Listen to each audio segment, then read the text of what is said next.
આજે ધોળકા કચેરી ખાતે તાલુકા પંચાયત, જિલ્લા પંચાયત અને નગરપાલિકાના જે ઉમેદવારોની પસંદગી થઈ છે અને જેના નામના મેન્ડેટ આવ્યા છે અને જે ભારતીય જનતા પાર્ટીના ઉમેદવારો આજે ખૂબ ઉત્સાહપૂર્વક ફોર્મ ભરી રહ્યા છે, ત્યારે સવારે મોટો માનવ મેળાવડો હતો. તાલુકા પંચાયતમાં પણ એટલા બધા ઉત્સાહથી તમામ સમાજના આગેવાનો, દરેક સમાજનો નાનો કાર્યકર્તા પણ હાજર હતા.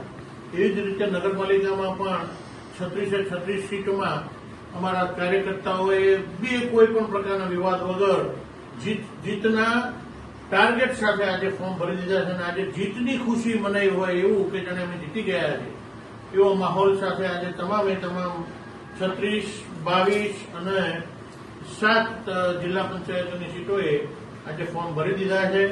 તમામ પ્રકારના કોઈ પણ પ્રકારના આગેવાનોની ગેરહાજરી પણ નથી રહી.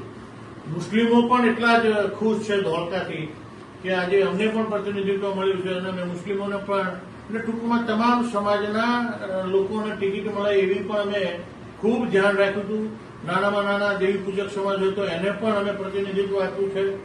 દરેક સમાજ, ભરવાડ સમાજ હોય, ક્ષત્રિય સમાજ હોય, પટેલ સમાજ હોય, બ્રાહ્મણ સમાજ હોય, તમામને અમે આગેવાની કરવાની તક આપી છે અને બધા જે યુવાનો લગભગ મોટા ભાગના અમે પસંદ કર્યા છે. અને ભારતીય જનતા પાર્ટીના અમારા જે જગદીશભાઈ વિશ્વકર્માજી, આદરણીય ભૂપેન્દ્રભાઈ પટેલ અને આપણા ઉપર વડાપ્રધાન નરેન્દ્રભાઈ મોદી સાહેબ, અમિતભાઈ શાહ સાહેબના જે કામો છે એને ફૂલ વેગ મળશે અને અમે તો ધોળકામાં ખાતરી આપી છે કે લગભગ એક પણ સીટ અમે ગુમાવવાની અમારી તૈયારી જ નથી. અને બધી સીટો જીતવાના છે, ધોળકાની, તાલુકાની, જિલ્લાની, બધી નગરપાલિકાની.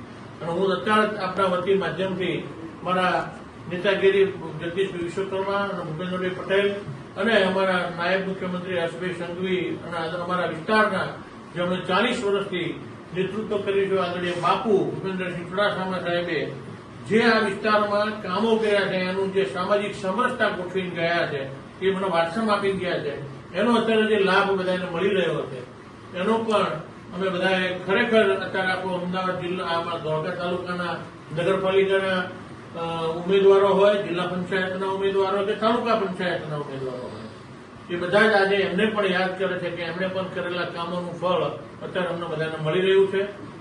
ભારત માતા કી જય, વંદે માતરમ.